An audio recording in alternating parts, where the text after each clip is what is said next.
Black Star Network is here. Hold no punches! I'm real revolutionary right now. Support this man, Black Media. He makes sure that our stories are told. Thank you for being the voice of Black America, Roland. Stay black. I love y'all. All momentum we have now, we have to keep this going. The video looks phenomenal. See, there's a difference between Black Star Network and Black-owned media and something like CNN. You can't be Black-owned media and be scared. It's time to be smart. Bring your eyeballs home. You dig?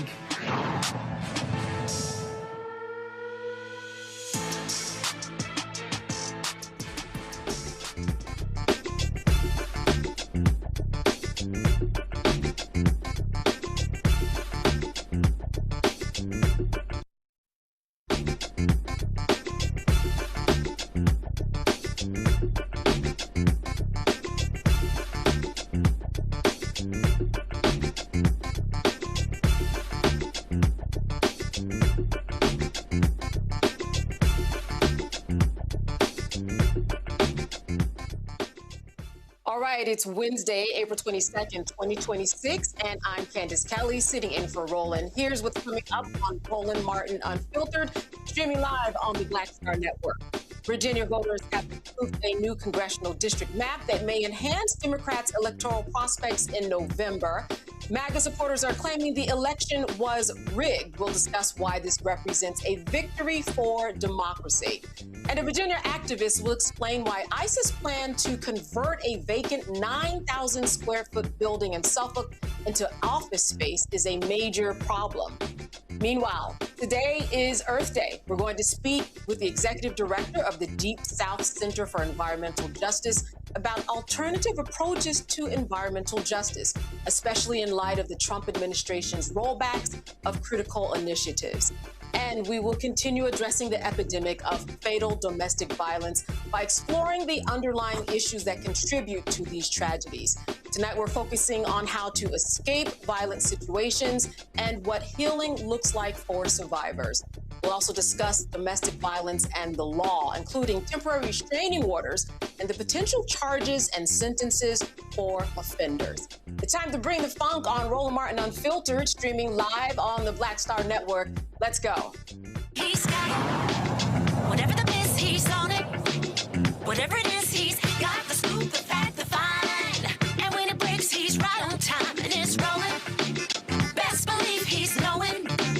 Putting it down from sports to news to politics. With entertainment just for kicks, he's rolling.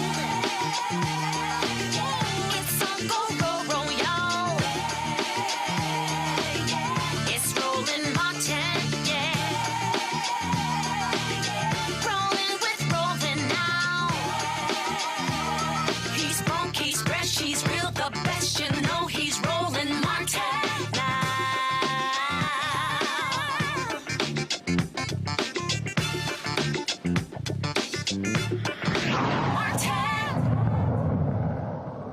All right, Tuesday, Virginia voters approved a map that gives Democrats the chance to net as many as 4 U.S. House seats. The approval means that the lawmakers will temporarily adopt a new map, which is poised to benefit Democrats' national ambitions during the midterm election year. The measure passed with a 51.5% of the vote. Here's what Virginia House Speaker Don Scott and Virginia Senate President pro tempore Louis Lucas had to say about what they are calling a victory. Yesterday was a victory, but for me, this was personal because I remember exactly where this started. I watched what was happening in Texas, Republican legislators blocked by Donald Trump and MAGA extremists trying to rig the system before voters ever had a chance to speak. And I watched those Texas legislators take a stand, even leaving their state to stop that power grab. I stood with them. Because what was happening in Texas wasn't just about Texas, it was about the rest of the country. And I said right then and right there, clearly, if they start this fight, Virginia is going to finish it. We took this question to the people, not behind closed doors, not politicians, to the people. And in a special election, one question, no candidates, millions spent trying to confuse voters, Virginians still showed up. In strong numbers with clear purpose, and they voted yes. Now let's be honest, this was not an easy fight. This was a marathon to get to this point. There was a lot of misinformation, a lot of noise, a lot of efforts to confuse communities, especially the black voters and working families, to which I took strong offense because being a civil rights advocate, I've seen this before. But those same communities showed up anyway. They showed up informed, they showed up focused, and they showed up ready. Now, this 10-1 map, yes, 10, I won't say it, 1 is about leveling the playing field for the country. We were not going to let anyone tilt the system without a response. We were going to meet this moment and we were going to act. And yesterday we did. And let's be clear, this goes beyond Virginia. And what started in Texas didn't stay in Texas. And what started here will not stay here either. Virginia sent a message. If you try to rig the system, we fight back. If you try to take power from voters, we will take it right back. I meant it when I said Virginia will finish the fight, and yesterday we did. And I think the motto of Virginia is Sic Semper Tyrannis, thus always the tyrants. I think we changed it last night. I think it's all we do is win, win, win, no matter what. Because we won again. We won in 2025, and we won by a large margin. And then we kicked ass again last night. I think Donald Trump and MAGA is watching us right now. If they didn't know us, they know us now. And you know, I had the pleasure of his former campaign manager, I think his name is Chris Lasavita or something like that. He retweeted me and said, oh, something about Don Scott. And I said, I know you're mad, because we just winning. And so I would be mad too. But you don't send a junior varsity out when you got the varsity on the field. You sent out the big players, and he should have came out and played with us. So last night, Virginia lived up to its billing of thus always the tyrants. We stand up. We had enough of Trump's chaos, enough of his power grabs, enough of him sending our girls, our men and women in the military to a stupid war. He said no more stupid wars. Well, he's low IQ. This is a stupid war. We have no idea why he went. We have no idea why when he's leaving. He doesn't know. Every day he tweets out a different reason on what's happening. And every person who's ever been in the military has war gamed the Persian Gulf. And every single time the Iranians shut down the Strait of Hormuz. And now he said, I didn't know they were going to do this. Well, what the hell not? Because every person in the military who's ever studied that area knows this. And so Virginia said, enough. We are a state that has a huge military presence. And we came out yesterday. Now, we know there are going to be folks who said, hey, this was a close election. But I think Virginians chose fairness over fear. They chose truth over the misinformation and democracy over political gains.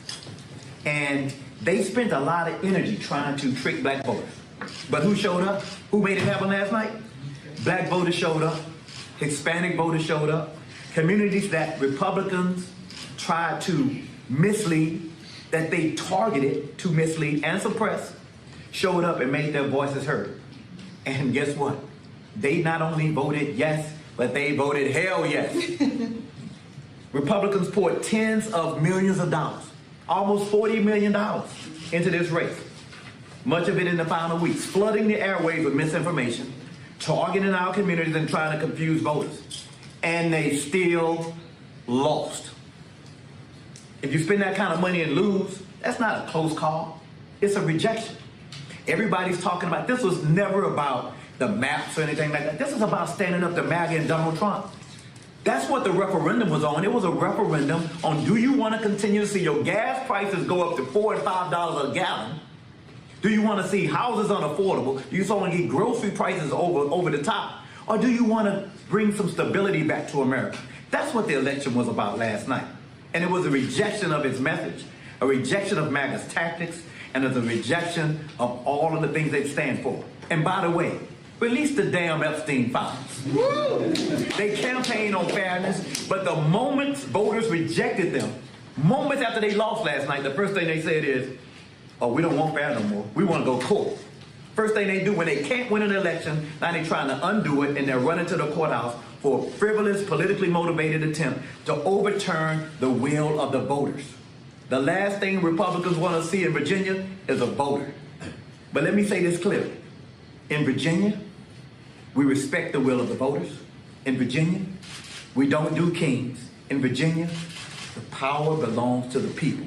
Sic semper tyrannis. Last night, Virginia stood up, Virginia fought back, and once again, Virginia led the way for our democracy. And he even threw in the Epstein files. How about that? Well, listen, right now we are joined by Nadine Smith. She is president and CEO of Color of Change. She's here to explain how black voters played a decisive role in defeating a coordinated billionaire-backed disinformation campaign in Virginia and in approving a redistricting referendum aimed at protecting fair representation. Thank you so much for being with us today. Thank you for having me. This is a phenomenal day. I know Virginians are celebrating, but people all over the country are celebrating because it absolutely was a repudiation of Trump, of the Epstein-Trump war, of the entire cadre of billionaires that surround Trump, profit from him, and thought they could steamroll this disinformation campaign through Virginia. And it has been a beautiful thing to watch Virginians see right through it and show up and shut it down. Yeah, obviously a victory for Democrats, but how do you translate the immediate, tangible power that we will see from this election? What does that look like? Well, I think one of the really important things that everybody's got to tune into right now is the role of disinformation fueled by billionaires who have access to the ability to pour money in, and they believe that that's all it takes. But people were savvy enough to see through those mailers that came to their home, trying to use Klan imagery to trick them into a no vote. And so I think what it, it's not an accident that Donald Trump was telling everybody, telling his closest donors, telling his closest political allies, and that if this didn't go his way in Virginia, that, they should be shaking in their boots, and they should be, because what it says is our voters are getting much more sophisticated.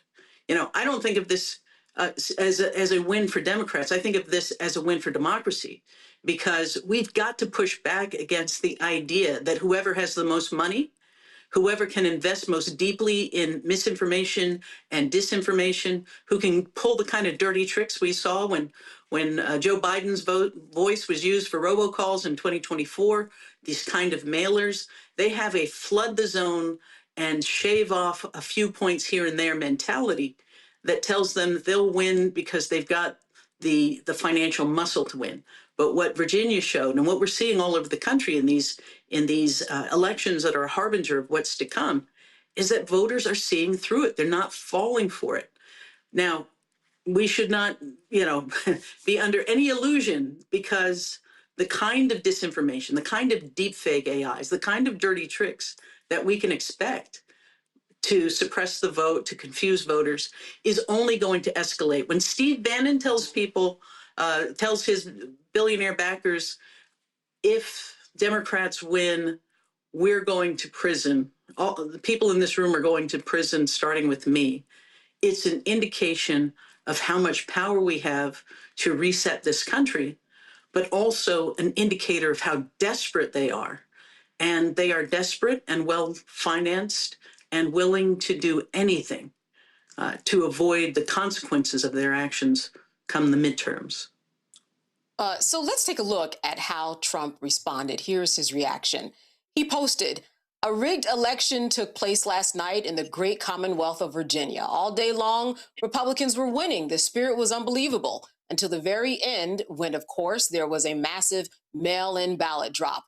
Where have I heard that before?" And the Democrats eked out another crooked victory. 6-5 goes 10-1. And yet the presidential election in November was very close to a 50-50 split. In addition to everything else, the language on the referendum was purposefully unintelligible and deceptive. As everyone knows, I am an extraordinarily brilliant person, and even I had no idea what the hell they were talking about in the referendum, and neither do they. Let's see if the counts will fix this travesty of quote unquote justice.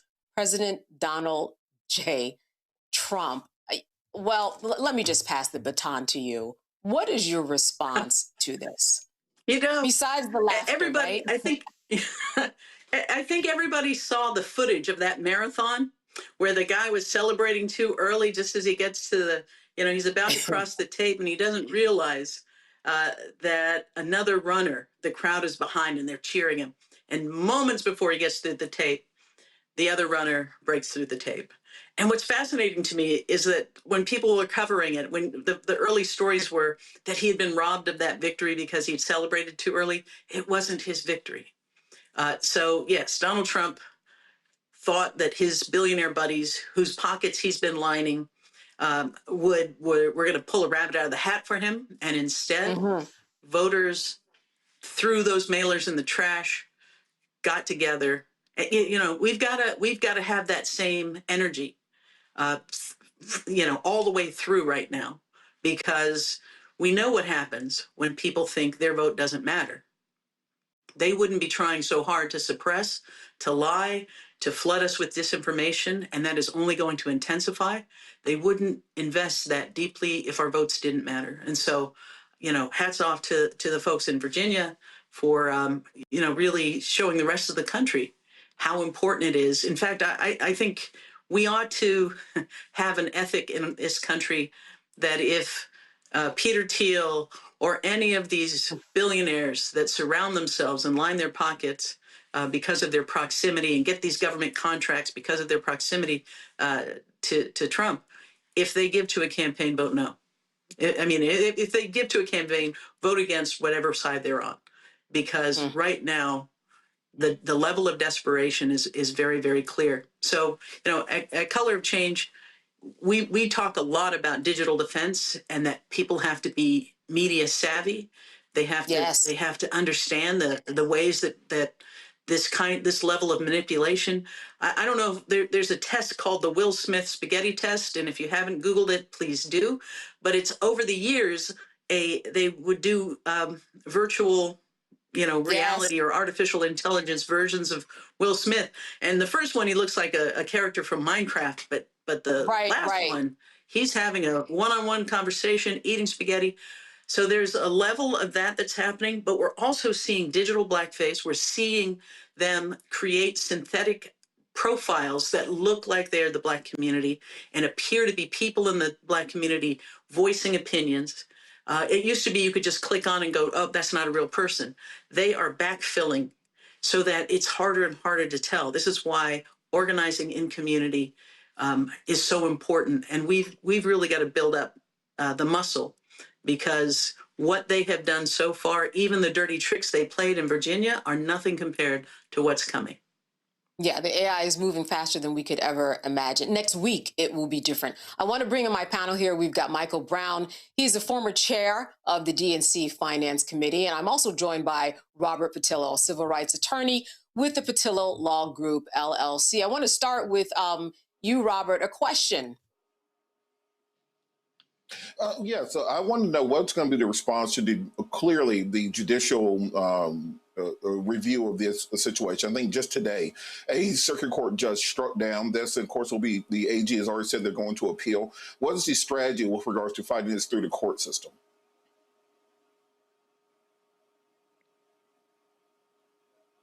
Is that to me? Because I'm. Oh, yes, that's for you, Nadine. Yes, sorry. Okay, great. Yeah, well, I mean, listen, the capture of the Supreme Court right now has been, for Trump, the ultimate backstop. And we're all, awaiting what's going to happen in the Louisiana Calais Supreme Court decision that threatens to, gut voting rights at more deeply than we've seen in modern history. It isn't hyperbole to talk about the worst blow to voting rights since Reconstruction. But there are places, even with the capture of the Supreme Court, where the cracks in his coalition are beginning to show. So, yes, every time he does not prevail, he has the usual playbook. You read it out loud and couldn't keep a straight face because it's absurd. Going to the courts, hoping to push it to a Supreme Court that will do his bidding. But we're also beginning to see a lot of people who whether it's Tucker Carlson or, heaven help us, Candace Owen, there's a fracture in this coalition. His poll numbers are tanking, and the same people who helped get him where he is are beginning to ask themselves, how close to him do I want to be as he collapses? So, yes, there will be the same playbook of trying to discredit the election and then, shopping it in the court to try to get to the Supreme Court. But, right now his base is wondering more about what happened at Butler and whether it was staged than they are buying any idea that he's selling that this was rigged. Michael, a question for Nadine. Absolutely. Nadine, great work. Congratulations. Obviously, this was just the warm-up, because obviously in November is going to be a much larger fight where people clearly have a better idea of understanding what the stakes are. So keep up the good work.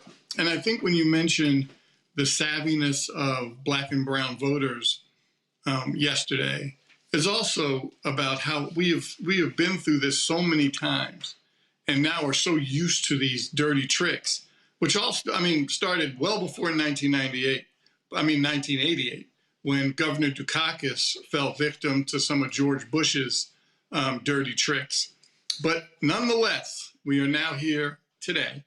And in November, are you going to continue to do the same thing strategically, or are you going to up it a little bit? Because whatever money came into Virginia yesterday from the right is going to be tenfold around the country to keep the house. So what do you don't obviously you don't telegraph all your strategies, but what do you think? Well, no, I mean, part of it is waking people up to just how pervasive we have watched the media absolutely consolidate into the hands of a few people who are allies of Trump, and not just, uh, Facebook and TikTok and social media apps, but legacy media. Again, we're seeing this consolidation. Even the local news on cable is all coming from a handful of players. And even though it feels like it's your, that script is being driven by, again, Trump-backed billionaires. And so outlets like this, the voices online, we want to make sure that we continue as an organization that was born online, is native to the terrain that is social media, that we do everything to lift up the values-aligned creators out there. We've got some incredibly talented people all across the country who are breaking this down and showing people what's happening, why it's happening, and how they can defend themselves against it. So we're going to keep amplifying those voices. But like, for example, I think there are a lot of people that don't realize that right now, you can, what we're seeing is a flood of phony profiles across social media. There's one, for example, of a Black woman selling cowboy hats and belts. And she's got a tear running down her face, talking about how racism is stopping people from buying her wares. This woman does not exist. These are belt buckles from China, but they are using digital blackface to create a narrative. Now, she's just selling belts and hats. What happens when she's selling candidates? Or what we see more often is these synthetic profiles, these fake profiles, telling people, it doesn't matter. They're two wings of the same plane. Don't bother voting.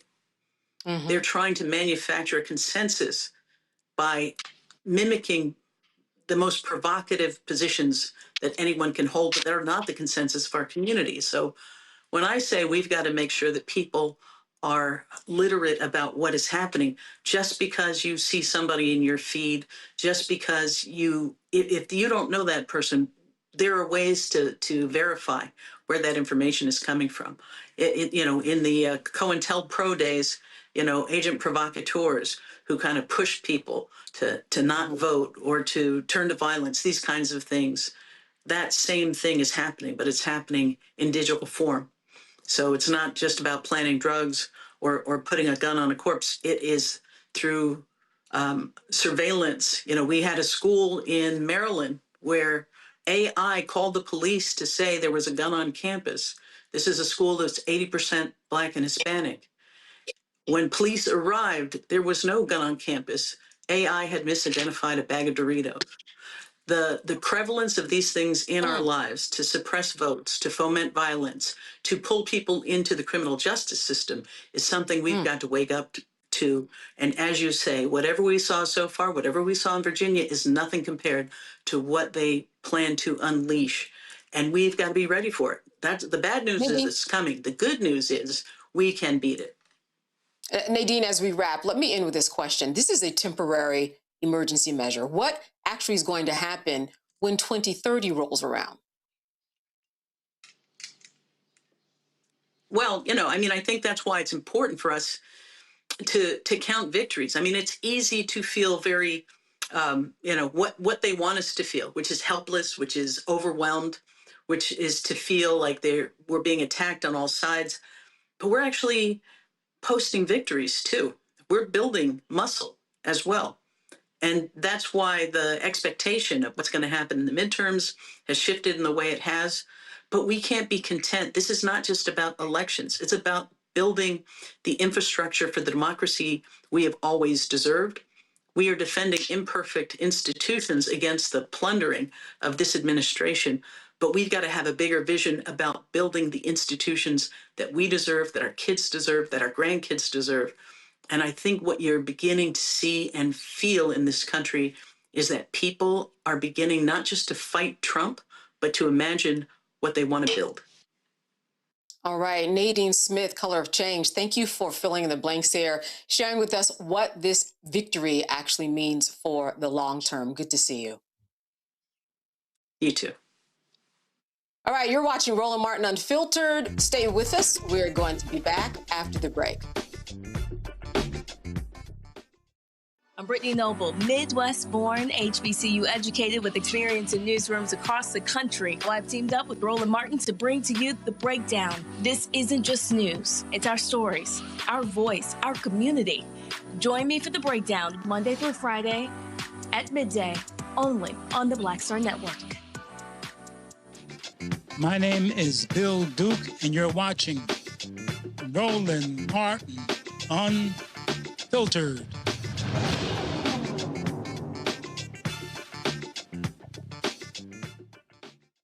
All right, on Thursday, community members, civic leaders, clergy, and civil rights organizations in Suffolk, Virginia will publicly oppose the potential establishment of a U.S. Department of Homeland Security and U.S. Immigration and Customs Enforcement Office in a vacant 9,000 square foot building in the city of Suffolk. Opponents say that the facility is not welcome, and civil rights and community activist Brandon Randleman joins us now to talk about this. Brandon, thank you so much for being with us tonight. Thank you so much for having me. So the word is that this is supposed to be an office, but you do not trust the word. Explain to me what you think is going on and what they are telling you about this 9,000 square foot facility. Well, let me start here. In the Hampton Roads area, we are an area where we have a lot of federal facilities. We have military bases. We have a lot of federal buildings.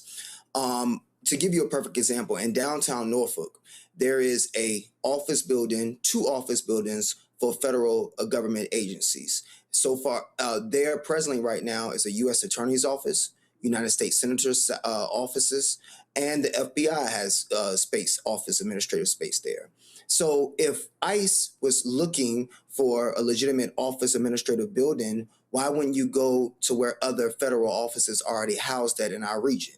So they are proposing coming to the suburbs, tucked away in an industrial area. Let's keep in mind, this was an industrial building, it's in an industrial complex to have office administrative space, as they say, 9,000 square feet of office administrative space in Suffolk, Virginia, and the suburbs, far away from the other federal buildings that they already have. So, all right, what is it that you have done in terms of speaking with the contractor, the people who are who actually selling the building, and also what has public sentiment been, and how has that worked or not worked so far? Yeah. So I want to start off by saying the Virginia Pilot is the news agency newspaper that dropped this story. They dropped this story, I believe it was last Tuesday, and immediately as soon as I heard about it, I went before our city council and I asked them what was going on about it, because in the first article, it stated that the city has stated that, well, it's a land use issue. And they also, and then Mr. Garcia stated in the article, who owns the building, he stated that the city stated it was okay because it's a possibility of an administrative building. I went before city council and I told them that if this is a zoning and a land use issue, meaning that if he has a by right to move forward with this because of the current zoning of this, then you have a moral obligation as our elected officials to say, we don't want this. We want to push back against this. It should not be, well, it's just business as usual. Let me be clear. Mr. Garcia owns the building. Mr. Johnny Garcia is of Hispanic descent, and he is the president of the Hispanic Chamber of Commerce in this region. And now he is possibly going to allow ICE to lease this building. Do you think you can make any headway with him? I mean, in that he is a Latino, do you think that that opens the door for more headway? Well, many people have tried to reach out to him. It's hard to find contact information for him. The media has attempted to reach out to him. I have done several local interviews on TV stations. They have always reached out to him before we did the interviews and after we've done the interviews, and he has not said anything. In every interview I've done, I looked at the camera and I stated that I know he's speaking with an official that I know that's locally. He has had conversations with them. I have instructed that local official that they can pass my information along to him, and I have asked them to tell him he can feel free to reach out to me so we can get the community together. I've stated this in interviews. He has not reached out at all. You have to remember, he sat down and did an interview, and he says it's just business. That's what he said. It's just business. It's just business as usual for him. All right, I wanted to bring in our panel. I first want to go to Michael. Michael, you have a question for Brandon. Hey, Brandon, keep up the good work. Thank you. I'm wondering, clearly the council has, or the city itself, has several pieces of ammunition in their ability belt. But the courts can also, Robert can speak better than I can. I'm sure he had better grades in law school than I did. But I'm guarantee that the courts could also get involved with some kind of TRO, the council and or the, I don't know where the city leadership is on this particular issue. But they certainly have the ability to do something. So I'm glad, Brandon, that you have started to figure out how to fight this. Right. And I will say this, I've spoken with city leadership, and I know many of them personally because I work to help get them elected to the positions that they're in. And I've made it, and they have made it clear to me that they have pushed back against this. We did, one of the city council members assisted me with making sure there was no conditional use permit attached to this building, meaning that if there was a CUP that had been attached to this building 20 or 30 years ago, he therefore would not have had to go to city council. Remember, this is what he's telling, and this is what he's doing. He is telling the city council that this is going to be an administrative office for ICE, 9,000 square feet of administrative office space. Presently, his building is zoned as M2. It's like a mixed use of industrial and office space. It seems to use what his building is currently zoned as to categorize his proposal to lease the building out to ICE for administrative office space. Also, the city has asked him to submit an application under the new proposed individuals that will lease it so that they can determine whether it falls underneath the zoning. But the city stated to me that technically he doesn't have to submit the application. So we do have city council members that are publicly coming out against this. Some of them will be joining us tomorrow. Some of them will be speaking. One of the particular council members in which it sits in his district, or we call them boroughs out here, he stated that he will be speaking up against this because the district is largely suburban. You have a lot of upper middle class white, upper middle class African Americans. There's a school not too far from it. There's a church, the church that we're having the protest and rally and the press conference at tomorrow. That is at the not too far from the facility, the proposed facility as well. All right, question from Robert. Well, great work and everything that you're doing. This is the right fight to be in at this time. People always ask, well, what would you have done during World War II when they were setting up the concentration camps or the internment camps? You're showing that if you were there at that time, you would have been fighting back then just as you are fighting back now. I think that's important for people to understand that we are living at a moment in history that will judge us for generations to come. And they're going to want to know, where were you when this fight was taking place? But my question is that I'm genetically economic Black nationalist. And I understand fighting it through the court system, understand fighting it through social pressure. I understand fighting it in every methodology possible, and I support that 100%. But is there any effort to bring together business owners, philanthropists, concerned communities members, and just lease the building before ICE can lease it? The man said that this is just a business to business, it's a business transaction. Okay, fine. Well, here's our money. We would like to lease the business from you so you don't turn into a concentration camp, and we can use it as a administrative office, community center, food bank, whatever it is. But is there any effort being put into putting the money together and just buying or leasing the building from him? Well, you know, they say God is always right on time. Before I jumped on this interview, I was talking to a former school board member, and I'm glad you mentioned that. The school board member stated to me that the previous owners and the current owner has tried to lease this building several times. I asked the school board member, I said, you all have been looking for an administrative office building. Why didn't you take this building? Well, originally the building had some type of chemicals, or it was a chemical plant, or chemicals, something dealing with science or chemicals. and it polluted the water really, really bad with the building. They have struggled to lease the building to anyone because of the pollution of the water near the building or around it connected to the pipelines. And so I believe, from what I was just told by a former school board member, that the school administration wouldn't take the building. The former owners received the building, in my understanding, in a foreclosure. They then held on to it for 2 years, from 2019 to 2024. The current owner, Mr. Garcia, had the building in 2024, and it's been pretty much empty since then. So let that sink in. They want to bring an ICE office to a building that the school administration, who desperately needs a school administration office building, wouldn't even take themselves. And I found out from the former school board chairwoman today that the reason why they wouldn't take it is because the pipes and the water was polluted around the building.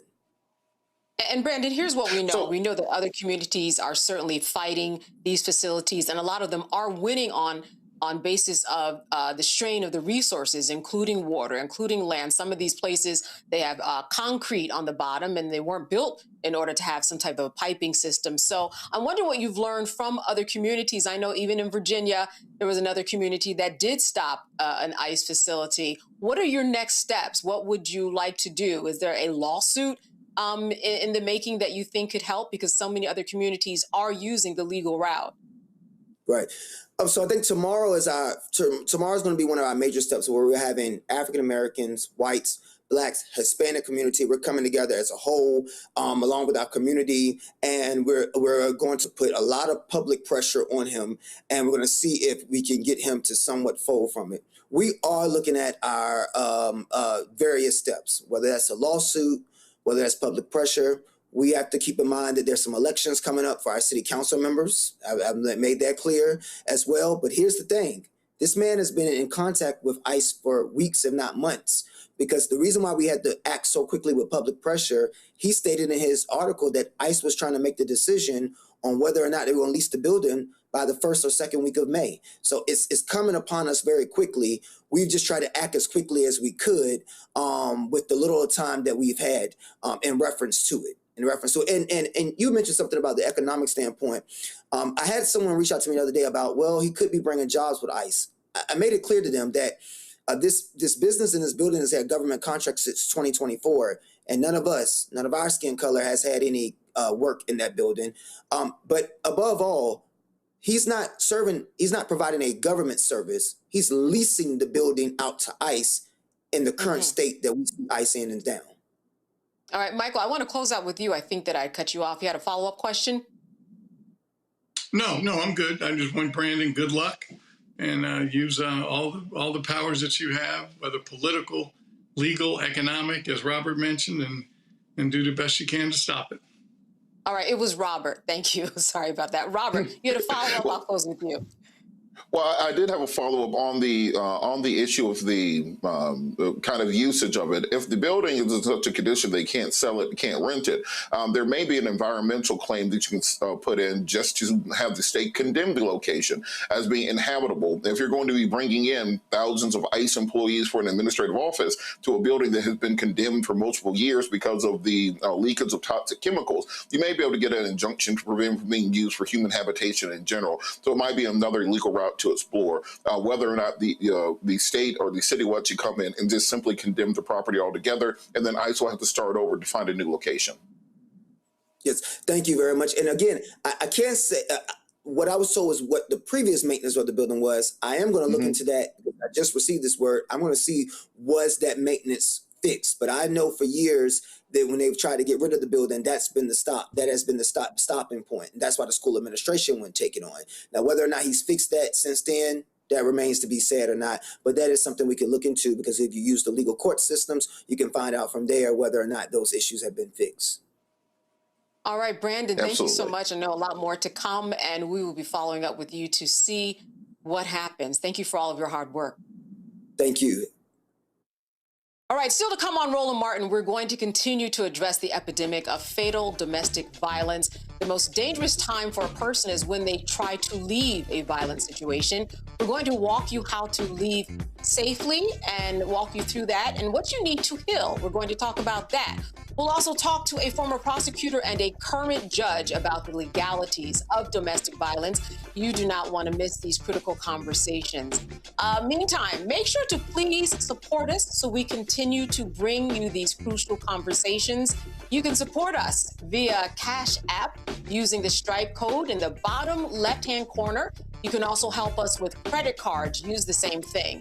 PayPal's R Martin Unfiltered, Venmo's RM Unfiltered, Zelle at RolandSMartin.com. Also at Zelle is Roland at RolandMartinUnfiltered.com. Now, if you're old school, we'll take those checks too. We'll take those money orders payable too. Roland Martin Unfiltered, P.O. Box 57196, Washington, D.C. 20037. And if you want some of our swag, head on to shopblackstarnetwork.com, where you can find official Black Star Network swag and all kinds of Black-owned products, including my product, Curl Prep. Buying on shopblackstarnetwork.com is a way to support the network and support many, many Black businesses. All right, we're going to be back right after this break. You are watching Roland Martin Unfiltered, only on the Black Star Network. With medicine and science under attack, I want to keep you and your family informed and healthy. I'm Dr. Ebony Hilton, and I knew at the age of 8 that I wanted to be a doctor. So I studied hard and became the first African-American female anesthesiologist hired at the Medical University of South Carolina since its opening in 1824. And I always say I was made into a doctor, but I was born to be a mom. And as a new mom, wife, sister, daughter, and friend, I understand how frightening a medical crisis can be. I care for individuals on some of the worst days of their lives, and it's my mission to provide you with a safe space to gain clarity on issues affecting your mind, body, and soul. I recognize that there are health disparities, particularly as it pertains to race, and I want to help bridge the gap between you and your healthcare providers. Join me every Thursday for Second Opinion on the Black Star Network, where each week I'll invite experts from various medical fields to share the latest health news. We'll discuss topics such as the vaccine debate, mental and sexual health, medical bias, infertility, menopause, andropause, nutrition, and aging. Together with my medical colleagues, we aim to provide you with a second opinion. Don't miss it, Thursdays only on the Black Star Network. Hi, I'm Swing Cash, Basketball Hall of Famer, and you're watching Black Star Network.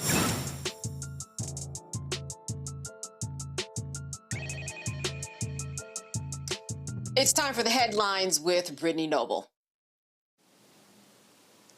Georgia Democratic U.S. Representative David Scott, who was the first Black man to chair the U.S. House Agriculture Committee, has passed away after nearly 50 years in elected office. Scott was first elected to the Georgia State Assembly in 1974 and went on to serve for more than 20 years in Congress representing the Atlanta area. Throughout his tenure, he advocated for expanded health care, education, and support for veterans, including legislation to ease student debt for those serving in mental health roles. Congressman David Scott is survived by his wife, 2 daughters, and 2 grandchildren. He was 80 years old. In Louisiana, a former incarcerated man has been sworn in as new clerk of criminal court in New Orleans. Calvin Duncan spent 28 years in prison before being exonerated in 2021 for a murder he did not commit. In November, he was elected to oversee the same criminal court that convicted him. Duncan's victory faced strong opposition from Louisiana's Republican-controlled state legislature, which even considered eliminating the clerk position rather than allowing him to serve. The Detroit City Council has agreed to pay $4 million to settle a lawsuit involving a Black man who was wrongfully convicted using false evidence by a former police officer. Levon Hill spent more than 22 years in prison after being convicted of fatally shooting 2 men during a dice game in 2002. He received 2 life sentences. However, the University of Michigan Innocence Clinic later uncovered new evidence and identified 2 eyewitnesses who cleared his name. The review of Hill's case revealed that former police sergeant Walter Bates had pressured a witness to falsely identify Hill as the shooter. Hill was formally exonerated in October of 2024. And rapper Tory Lanez is suing the California Department of Corrections for $100 million following an incident last year in which an inmate stabbed him multiple times. His lawsuit names the prison warden of the California Department of Corrections and approximately 50 correctional officers. On May 12, 2025, he was attacked by a fellow inmate who used a homemade shank to stab him 16 times. The lawsuit questions why no correctional staff was present during the attack and why the response was delayed, leaving him vulnerable to a full assault. As a result of the attack, he suffered 2 collapsed lungs and had to be airlifted to a hospital for treatment. After his recovery, he was transferred to California's Men's Colony Prison and is currently serving a 10-year sentence for the shooting of rapper Megan Thee Stallion in the feet, which occurred in December of 2022. Eric Duncan, a former New York City police officer convicted in a deadly use of force case, has been released from prison while he appeals his sentence. The 38-year-old Duran had been serving a 3 to 9 year sentence for manslaughter after he threw a cooler at a fleeing suspect, which led to the suspect's death. He was released from the Elmira Correctional Facility on Monday after a judge granted him a $300,000 bond. His attorney argues that the conviction represents a miscarriage of justice. As a condition of his release, he has to surrender his passport. And a man associated with white supremacist organizations has pleaded guilty to setting a fire that destroyed an office at a historic social justice center for Black communities in Tennessee. Reagan Prater was arrested in April of 2025 in connection with the arson at the Highlander Research and Education Center located in Newmarket. The center has hosted notable figures such as Rosa Parks, John Lewis, and even Martin Luther King Jr. In addition to the arson charges, he's also pleaded guilty to attempting to assist the militant group Hezbollah, a foreign terrorist organization, by providing a list of individuals who may be affiliated with the government of Israel. The arrest occurred more than 6 years after the March 2019 fire, which caused a damage exceeding $1.2 million. His sentencing is set for September 9th. That's in Knoxville. President Donald Trump has extended the fragile ceasefire with Iran for more days as the planned peace talks have collapsed. The White House states that the truce will last 3 to 5 days, but only if Iran submits a proposal to restart negotiations. Despite the pause in fighting, tensions still remain high. The U.S. continues to maintain its naval presence in the Strait of Hormuz, a critical global oil route. At the same time, Iran is indicating a potential escalation with reports that its Revolutionary Guard has seized 2 vessels. All right, I just want to talk about the passing of Congressman David Scott out of Georgia. I mean, certainly this was significant. I want to bring in my panelists, Michael Brown and Robert Patillo. You know, what I remember about him specifically was a lot of his work with farming, with agriculture, and the fact that he represented his community and people so well. And when we lose someone like this, we always want to make sure that we acknowledge. I'll start with you, Robert, just in terms of what your thoughts are about his death and what that means in terms of his community and who he served. Well, I think myself, as a both Georgia boy who grew up on an actual farm in Harris County, Georgia, it's been a pleasure of my life working with Congressman Scott over the course of the last couple of decades. In one of my previous roles, executive director of the Rainbow Push Coalition Peachtree Street Project, I headed up the Black Farmer Initiative for Reverend Jesse Jackson, who also passed recently. And one of the things that we worked on, particularly with then Chairman Scott as well as Secretary Vilsack, was to secure funding for African-American farmers. This was then held up, of course, by Stephen Miller and conservative groups, et cetera, that ensured that that money never actually got to those farmers. But people need to understand that our Black farmers, our ranchers, our agricultural producers are the lifeblood of our community. You cannot be a community if you cannot feed yourself. There's no group on earth that depends on another group for their sustenance that can truly call themselves independent. The example that he actually spoke to me about at one point in time was if you look at the Palestinians in Gaza who have to depend on the Israelis for their food, you see that keeps them in a constant point of subjugation in those communities. So it's crucial for us to understand not just the work that he did, because the work on the Agricultural Committee is not the glamorous work that you'll see on Ways and Means. It's not the television hearings that you'll see when it comes to foreign affairs or intelligence. But it is perhaps the most crucial part for any community, ensuring that we are able to take care of and to feed ourselves and to grow our communities. And we really have to, I implore all of you, find a local black farmer, find a local black co-op, find a local farmer's market, and go spend your money directly with your own people. Not only will the food be better, it'll be healthier, but you're also helping to keep black farms in business who are currently in a crisis stage. They've been in a crisis stage for the better part of a generation, but those federal funds that go to large agricultural corporations are not making it down to those mom and pop farmers who even have to lease the seeds that go into the ground. They have to lease the fertilizer. They have to lease the manufacturing, the tractors, the equipment, etc. And we need tireless advocates like David Scott on that agricultural committee, like Jonathan Jackson, and many of the others who are standing up for our people and our communities to ensure that we have what we need. But at the same time, we have to come and have a sobering conversation. I worked on Capitol Hill for 2 years. Just left earlier this year. In that period of time, I saw Cleo Field, Senator Congressman Turner, the day that he passed away. We've seen multiple Democrats pass away over the course of the last several years. And it's really time to have the conversation about not just passing the baton, but mentoring, bringing up the people behind you. Don't just leave when somebody beats you. If you know that you're getting up there in gears and you have and you need to pass this knowledge on, find somebody and train them so you can simply hand them the seat to ensure continuity, and that there's not this mad dash and scramble like we saw, like we often see when many of our leaders pass away. So it's time for that generational conversation, not just to take place, but to accelerate. And even in your own personal life, if you have older members of your family, make sure you are getting the family information from them. Those are the griots of our community. Get those recipes, get those family stories, get those traditions, write them down, and prepare them to be passed on going forward. So I cannot commend Congressman Scott enough on the work that he has done. We are walking in the footsteps of giants, and he was indeed a giant. Seeing him on the House floor in a wheelchair, showing you the strength that he had, showing you the passion that he had to fight to his last days, is crucial for our community to understand, but also it's crucial for us to pick up, to understand Father Time is undefeated, and we have to start making preparation to pass the baton on to the millennials and to Gen Z and even to Gen Alpha, because those will be the foot soldiers going forward. That's right. Thank you for that, Michael. I want to pass it to you because certainly 50 years, that is a long time, and it is a long time to say, let me bring somebody up.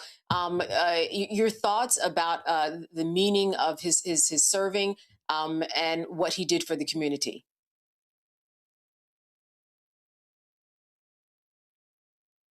Okay, Michael, I think you're muted.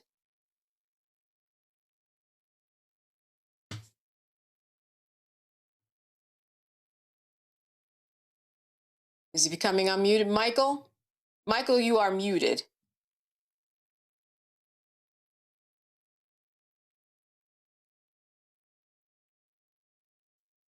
All right.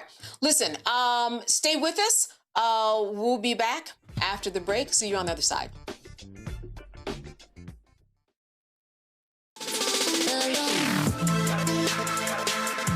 Hey, y'all. Welcome to The Other Side of Change, only on the Black Star Network and hosted by myself, Rhea Baker, and my good sis, Jamira Burley.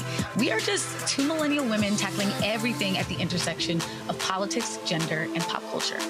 And we don't just settle for commentary. This is about solution-driven dialogue to get us to the world as it could be and not just as it is. Watch us on the Black Star Network, so tune in to The Other Side of Change.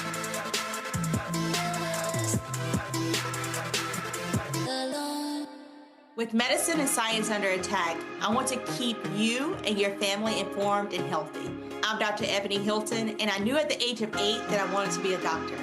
So I studied hard and became the first African-American female anesthesiologist hired at the Medical University of South Carolina since its opening in 1824. And I always say I was made into a doctor, but I was born to be a mom. And as a new mom, wife, sister, daughter, and friend, I understand how frightening a medical crisis can be. I care for individuals on some of the worst days of their lives, and it's my mission to provide you with a safe space to gain clarity on issues affecting your mind, body, and soul.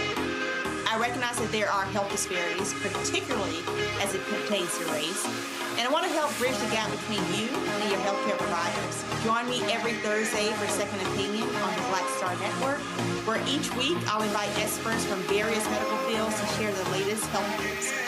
We'll discuss topics such as the vaccine debate, mental and sexual health, medical bias, infertility, menopause, andropause, nutrition, and aging.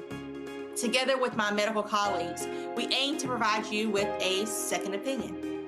Don't miss it, Thursdays only on the Black Star Network. Hey everybody, I'm T.D. Jakes, and I want to encourage you to watch Roland Martin Unfiltered. It'll blow your mind.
All right, so what you've just been looking at are the faces and names of some of the women who have died in the last few weeks at the hands of a loved one. And all week, we have taken the time to confront the epidemic of fatal domestic violence. And tonight, we're going to be talking about how to remove yourself from a violent situation and then how to heal yourself once you are out. Joining me now are Robin May, a licensed professional counselor, and Alma Davis. She is the founder and CEO of the Alma Domestic Violence Foundation. Thank you, both of you, for being with us today. I first want to start with you, Alma, and I know that the process of actually removing yourself from a situation, we know it's a case-by-case basis because it all looks so different. But based upon your experience, are there some same through lines with the cases that you've dealt with and what you know about the best way to get out? Yeah, so we first have to set the stage that when someone is leaving, that's the most dangerous part of being in a domestic violence relationship is actual the leaving part. And so what we want to do is try to provide clients or people in those situations with steps to actually prepare to leave. So some of the things that we first talk about is having a safety plan, meaning it's thought out. There are some things that you've put in place, like one, having a copy of your driver's license, maybe hidden somewhere, a copy of Social security cards, birth certificates, things of that nature, even down to having things about your children, right, hidden. Some things else we would tell someone is to have a code word, meaning you've talked to your safe space if you have that, whether that's an organization that's helped you put a safety plan together, whether that's a close relative, and even down to your children. Hey, if I give you this code word, that means it is time to go. One, either that means I'm in danger, or two, that means it's time to go. So either way, that is an immediate action. We would tell people to also do things like change your route, right? Don't be so predictable, so that that abuser can't find you. So really think through those things and plan that out. Another great tip that we like to share with people is if you are able to call an organization like ours that a case manager can actually walk you through those things, that would be the most beneficial because number one, as the case manager, we are trained to give you things to think about that you haven't thought about, like understanding that, listen, when you get ready to leave, things may escalate. So we want to help you sort of navigate through when is the right time to leave, right? Number one, if the person is not home, right? If that's an optimal time to leave, if that person is gone to work or something like that. So if you have an agency that does this, we can walk you through those things. But if that's not the case, even like going to our website or the National Domestic Violence Hotline, you can see an actually safety plan, and we'll ask you those types of questions to help you sort of get prepared to go. It's never an easy thing to leave, but it's one of the most powerful things that you can do once you've made the decision that, hey, it's time to go. What do you tell your children who might be of age, they actually understand what's going on? What does that conversation look like in terms of the secrecy of all of this and the planning? There's a lot of trust, and you have children that are scared and still might love, well, they probably do love their father, right? We know that there's that. Right. How do you have those conversations, and what do good ones look like? So I would say, so we just don't exclude women. Sometimes that abuser can be a woman as well. And so whether it's male or female, what you want to relate to those children is, listen, hey, mommy loves you. Mommy or daddy loves you. I need you to trust me. You know, it has not been a good situation, right? And mom or dad, we want to keep you safe. So when mommy gives you a word, I don't want you to ask me questions. I want you to trust mommy that means it's time to go. And when it's time to go, that means let's be quiet. Definitely can't tell other people that we are planning this. And again, it goes to, you got to figure out what's age appropriate, right? Someone that's in high school or middle school will understand more that, hey, when I give you this word, let's go. I made a safety plan, a safety key. If I call you and use this word, let's go. Versus a little one, right, who, trust me, understands to a point that they know that it has not been an easy environment to live in. Because one of the things that happens with children, they deal with secondary trauma, right? And so if they've been in that environment, they know how that makes them feel. And it's having that age appropriate conversation, say, hey, you know how you don't like to see mommy cry, or daddy doesn't like to see you cry, because sometimes you feel we're getting hurt. Well, I want to change that situation. And you have to sort of have that age appropriate to help them understand that this is a happy place that we're going to, it may even be that hey, we're going to take a little vacation, but it's going to be a surprise for daddy. So shh, we can't tell anybody, those types of things. And that's what case managers can sort of help you think through based on the age appropriation. Yeah, obviously, this sounds very familiar. I'm sorry, Robin, this sounds very familiar. I'm wondering, what are your thoughts about your advice, what you would give some? We are going to eventually talk about the healing process, but I'm certain that you would echo what has already been spoken and more. Absolutely. And I think one of the consistent messaging that I would say to a woman is what Alma said. This is not going to be easy. that there is a price that she will be paying for her safety, but the other side of that is her life. And so I would keep stressing, normalizing. This is the key. This is the key. Normalizing that the distress she's feeling, the angst that she's feeling, the fear that she's feeling, that that's absolutely normal and that that's a part of the process. The other dynamic I would say in the middle of a woman choosing safety is what Alma said, of course, having a safety word or a safety plan, but also having at least one person, one additional person who is aware of the plan, one person that you, even if it has to be somebody out of town, at least one other person who is aware so that you're not navigating it alone. And then the third thing I would add as a therapist to make sure you're staying in contact with your therapist. And I would even advise to make sure that the children have a therapist because a therapist can also partner with you in it. Here's one of the things about intimate partner violence or domestic violence. It feels so lonely.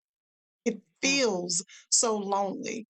But the truth is, there are so many people who are just waiting. In my world, I call it waiting on ready. They're waiting to support you. And so if there's someone, if there's someone watching this right now, it feels so lonely. But I promise there are a team of people who want to rally around you. I heard you. You can chime in.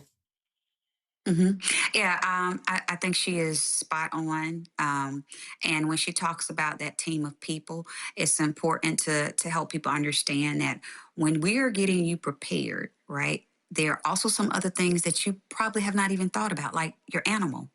You know, a lot of times people don't want to leave a domestic violence situation because of that pet. Because what goes hand in hand with domestic violence is a lot of times the pets are abused.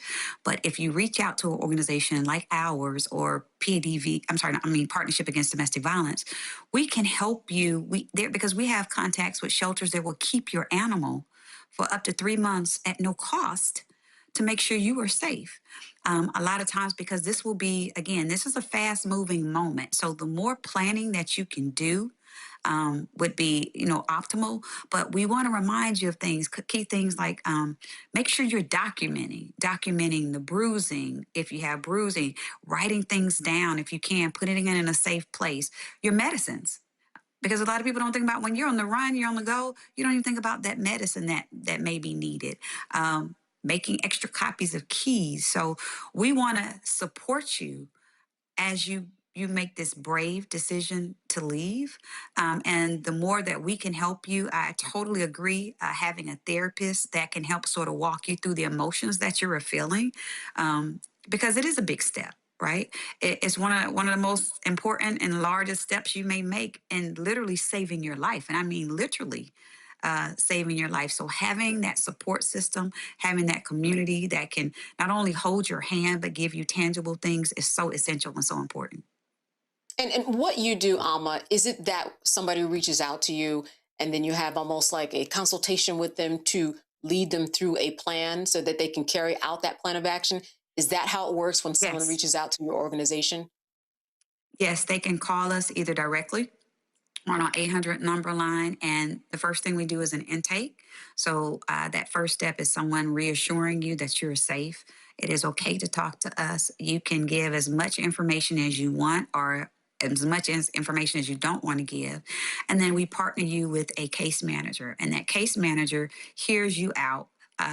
That case manager is trained to give you all the different tools and essential things that you may need. You may think you're calling just for a safety plan when that case manager has identified, well, no, we need to get you emergency shelter, or no, we need to make sure you have a ride, or no, we need to set up where you have baby food or the things that you need, or a care kit when you leave. So yes, those are the steps that we take. We will match you with that case manager. We hold your hand all the way through the process. We don't just give you a phone number to call if there is someone that is not in our area, because we service all over the United States. We will find that close partner that will walk you through. And then we're going to continue to check in on you. Whether we've partnered you with someone else, whether we do a 30-day check-in, plan. We do a 60-day, and then we continue to identify. We involve you in your case planning, right? What do you need to make you successful? If that's housing, if that's you need a job, what are those things? If that's therapy, we do have licensed therapists on staff. We even have a legal department, legal advocates that will help you with filing a TPO. We go to court with you, right? Making sure that you know that you are not alone in this process. And by TPO, you mean temporary protective order. Temporary protective order, yes. I'm sorry. Yes. Yeah, I think what's interesting in a lot of women that I speak to, that they don't know the time that it does take. It doesn't happen overnight. You do have to plan quite a bit, Robin, in terms of getting it together so that something doesn't go awry. You might have to save money. You might have to make sure that things are in order. And you just have to kind of get it all together in order to make a strategic plan. You might have to do a little bit of acting in the meantime, but take the time to get the plan right. Absolutely. I love that you even said giving women the grace to know that it might take them first time to build up. I'm so careful to say courage because that can imply that someone who stays isn't being courageous, but that's the best way for us to frame it. Let's say this, an additional level of courage that it might take time to build that up. And then also, as you just indicated, if you have to play the game to get through, do that as you're making the plan. Remember, you don't have to, or you don't need to announce what your decision is. And if you have to play nice over that period of time, play nice. And also, another indicator, another aspect of this that I think is important for us to consider is that even if it has not gotten to the level of physical violence, if you are seeing behavior that is controlling, if you're seeing anger that's getting out of control, if you are seeing raised voices, if you're feeling isolated, those are warning signs as well. So we don't want to minimize even the non-violent abuse that can take place. Yeah, exactly. And often that nonviolent abuse, I mean, it can be done in front of people. You don't even recognize it, and it's still just as impactful when someone's demeaning you out in public, or using finances to control you, or your kids to, make you look like a bad mother or father. We are going to talk later this evening with someone else about the legal component of it. We know that that's another layer. Another layer of this is on the other side in terms of getting out. Now you are outside of a domestic violent relationship, and the healing needs to begin in some way. I want to start with you, Robin, by just asking you, what does the beginning of that healing process look like? Because I find that a lot of women, they certainly don't think that their instinct skills are sharpened enough. They're normally on hyper, vigilant, kind of looking at everybody, that everybody might be a threat. And so their whole nervous system is kind of reacting differently because of what they have just come from. How does that healing begin?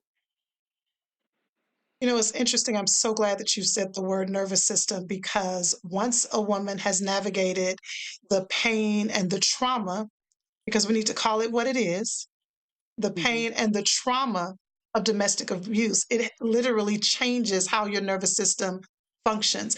I'm sure most of the viewers have heard of the term Maslow's hierarchy of need. Often when I'm working with a woman who is rebounding after any type of traumatic romantic relationship, I often point to that because a lot of people learned about that in Psychology 101 in high school. But Maslow's hierarchy of need talks about the stages to self-actualization, feeling good about yourself. And that's a great place to start post leaving a violent situation. When we think about that, it is, first of all, your safety, just your basic physiological needs. Are those in place? And then your physical safety, your financial safety. And then we can start looking at love and belonging and esteem and building yourself up. And that takes time, because often after you have been in a domestic situation, any little thing, your trauma response is heightened. I'm sure many of you have heard a song and it takes you right back to where you were when you first heard that song. That's what happens with trauma. That's what happens with domestic abuse. The survivor could smell something She could smell something and have a physiological reaction because it's taking her right back to that place. And so the first thing I'm doing when I'm working with a woman is helping her rebuild her safety in her body, rebuild her trust of her senses and her trust in knowing what's okay for her and what's not. And let me tell you something that's often missed. I'm also helping that woman, watch this, because when a woman comes to me after being in a traumatic situation, she often second guesses her own decisions. And what often happens unintentionally, she will latch on to the next person that feels safe, even if it's her therapist. And so, what I am often doing is slowly helping that woman rebuild her trust in her own decision making, rebuild her trust to be able to say, I don't want this. I do want that. I want to go here. I don't want to go there. Giving her practice in owning her choices is a huge part of the process. And then I want to share this because it has worked really powerful with a lot of the women that I work with.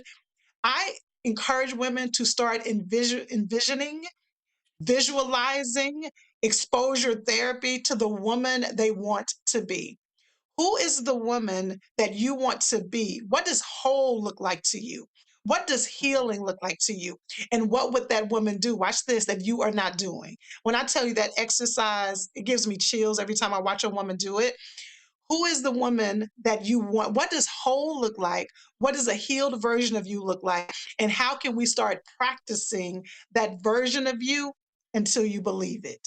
So I want to give you an example. The woman might tell me, well, I always wanted to go back to school, and he told me I couldn't go back to school. The topic. Let's just start looking at YouTube. Start looking at YouTube videos on that topic. When you come back to session, tell me something new that you discovered on that subject that you want to learn about. Because I want you to start embodying the woman that you want to be. Here's the thing, the only way through is to go through. And that means going through the difficult portion of releasing what occurred and becoming who you want to be. Right, because these situations, they can change your whole personality to an outsider looking in. You really shift to another person because you're always in defense. I do want to talk about the healing process, but then what does that look like when you are co-parenting?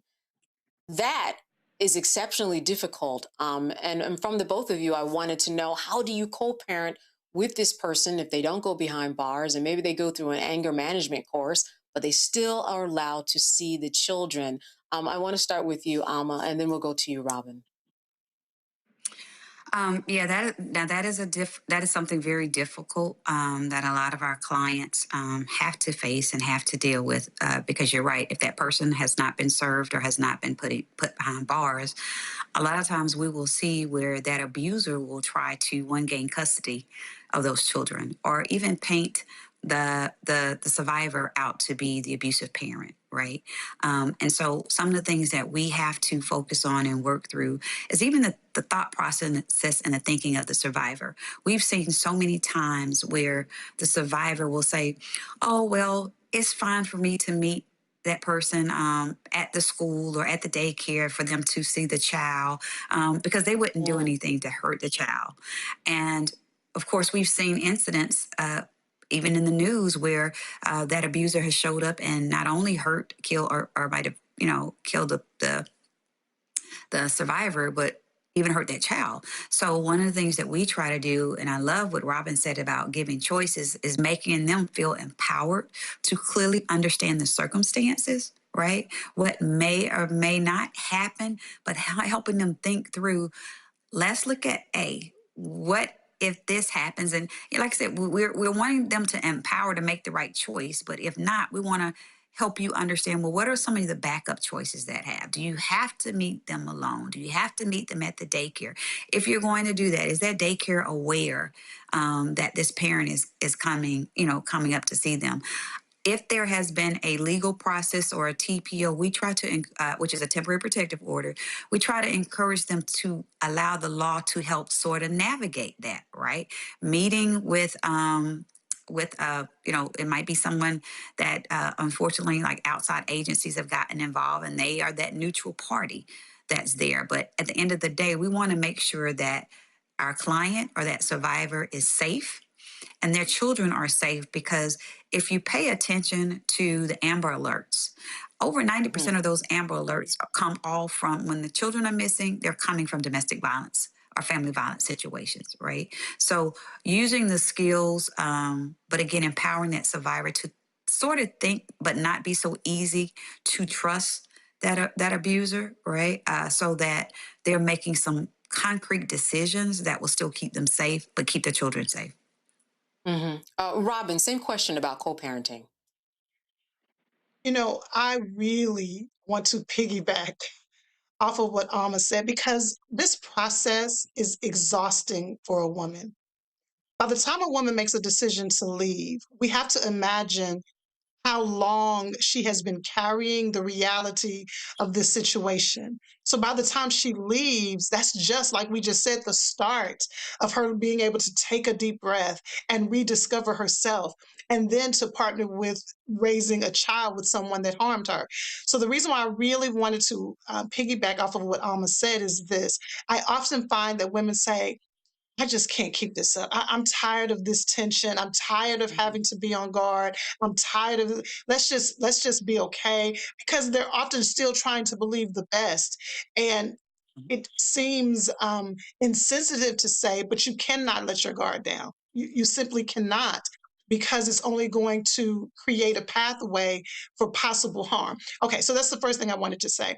But as far as co-parenting, one of the aspects that I deal with so often with my clients is two things. I definitely deal with so many women who have navigated being isolated and alienated from their child. It's a very real thing.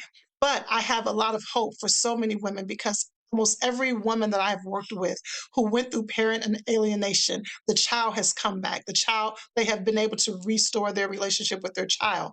But in the meantime, if it doesn't go to that extreme where you're being alienated, I want you to think about the person, just like I said, who is the woman you want to be? Then I want you to think about, what are the characteristics that are critically important to you for your child? And I want you to focus on those. When I'm talking about characteristics, what are the values that you want your child to have? Because you're partnering in parenting with someone who often what is happening when they are with them is totally different than what is happening in your home. And if you get into the battle of that parent against me, you're not going to win that battle. And so I want you to focus on, when I think about my own children that I'm raising, I want you to be a woman of integrity. What does that mean? How can I start pouring that into you? I want you to be a young man that when your yes is yes and your no is no, how do I help you learn those skills? Even if you have to look up books, if you have to find book resources, if you have to find mentorship, if you have to find organizations that partner with helping to develop young people.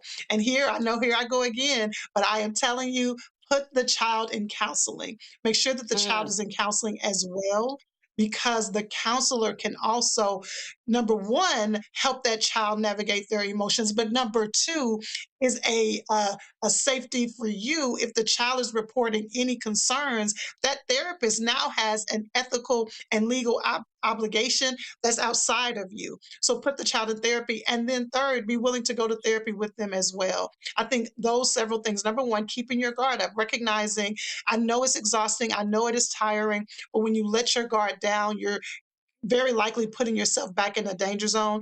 Number two, making sure you are focused on, I am not in competition with this parent.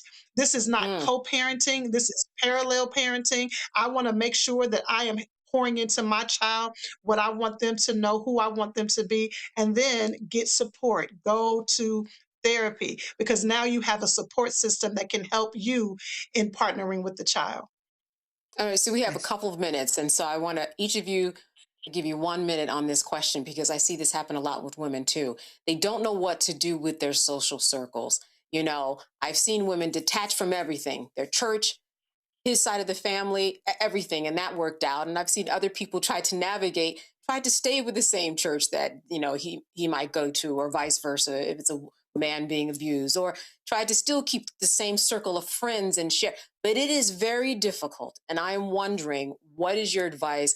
I will start with you first, Alma, and then I will end with you, Robin, about how to navigate, because you lose that social currency. What do you do there? So I'll say twofold. One, we do a lot of times let clients know when you are escaping, unfortunately, you will have to separate. It may be temporary, but we got to focus in on you and getting you to safety. Because a lot of times you have that abuser's parent reaching out, wanting to get reconnected, but they're actually reaching out for that abuser, wanting to find out where you are. If you have turned your location off, which we advise you to do on all your devices, they're trying to find all of those friends or those networks to find where that survivor is, because they are used to controlling that person, whether it's through church members, whether it's through your work. We've seen abusers show up at people's friend's house looking for that client. So it's important to help them in the reality know you may have to separate yourself for your safety and for your child's safety. I would say that we have worked with several churches that have a safe network that they know that, hey, if they have a parishioner or someone that is coming to them saying, I'm in this domestic violence relationship, and they reach out to us, and that abuser goes to the church as well. We have worked with some phenomenal churches that have stepped in and told the abuser, I'm sorry, but you're no longer allowed to worship. It may be worship at the same time as the client is. Things like that, because you don't want to, stop them because they need healing as well, right? But it's strategic to make sure that we are not putting that client in harm's way. It may be that that client exits out a back door, but it's the proactive things that we do along as a partnership with the churches. But again, for helping that client find a safe person, right? Because it is lonely. It is alienating. But just thinking through, what does that safety look like for you? Again, it may be temporary, it may be long-term, but at the end of the day, we're trying to keep you and your children safe. All right, Robin, the last 60 minutes is yours. 60 seconds, actually. What I would say, 60 seconds, yes. What I would say is that I want you to take a deep breath and recognize that this is going to be a grieving process. There's going to be grief connected to this. There will be loss connected to this. But here's a way that I try to frame it. If you are leaving a violent relationship, and anybody who continues to be in relationship with someone who is violently harming you, that's not anybody you need to be in relationship with anyway. If you frame it in that way, if you recognize anybody who is willing to keep you connected to somebody that was harming you isn't who you need to be in relationship with anyway. And so it is a grieving process. There is no way that we can get around it. There will be loss. There will be relationships that are lost, but the hope is that there will be healthy relationships you will be able to establish. So while you go through the grieving process, you can see a light at the end of the tunnel. There will be relationships that are healthy, that are whole, and that are healing for you. All right, Alma Davis and Robin May, I want to thank you so much. Amazing advice. I'm over here taking notes mentally, and I'm sure that other people out there are doing the same thing. Thank you so much for the information that will, I'm sure, guide someone to a safer reality. Good to have you. Thank you. All right, and when we come back, we are going to go into the justice system, look into the legalities. What happens when you, as a victim of domestic violence, goes and tries to deal with the law? What is a temporary restraining order? Does it really work? All right, stay with us. We're going to have some more excellent advice when we come back.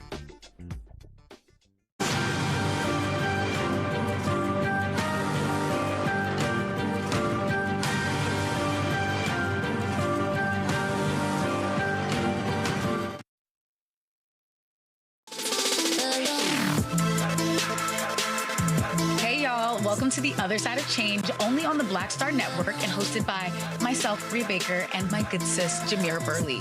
We are just two millennial women tackling everything at the intersection of politics, gender, and pop culture. And we don't just settle for commentary. This is about solution-driven dialogue to get us to the world as it could be and not just as it is. Watch us on the Black Star Network, so tune in to The Other Side of Change.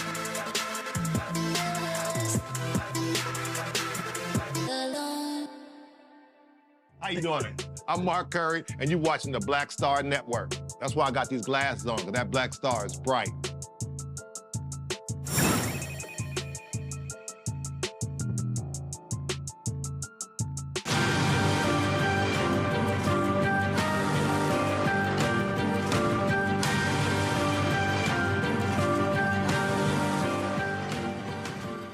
All right, we just talked to Alma and Robin about removing yourself from a violent situation and the process of healing, beginning to heal. But what about the legal aspects? How can the legal system assist you if you are facing domestic violence?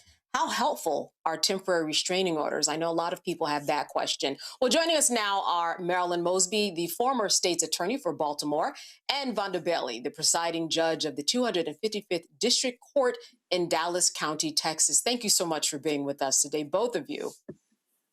Thank you for having us. Yeah, absolutely. Listen, Marilyn, I wanted to begin with you because I know that you have seen a lot. And I just wanted to give you a situation that perhaps might have, come into your courtroom. What is it that you would say to someone who might be going through a situation where there is job loss, where there is divorce, where there are kids that are in this situation? All of those kind of common elements that I'm seeing in terms of some of these headlines, when you get that into a courtroom, what happens to all of those facts? How is it parsed and dealt with when you enter into a courtroom? And what does the justice system actually, what can it do for you? So I think it's really, really important to understand that domestic violence is not just limited to the obvious sort of visible physical assaults, right? There are many sort of incidents that can and often do warrant criminal charges, even when there are no obvious sort of injuries. This includes threats of violence, stalking, harassment, strangulation attempts, destruction of property. I mean, there could be any number of coercive actions, repeated unwanted contact, violations of protective orders, and the violence and intimidation that can and often does, it extends to children. So when we think about, those things that go beyond the visible sort of injuries, you can even have technology facilitated sort of abuse, such as tracking someone, hacking accounts, distributing private images, which often crosses that line into sort of criminal behavior.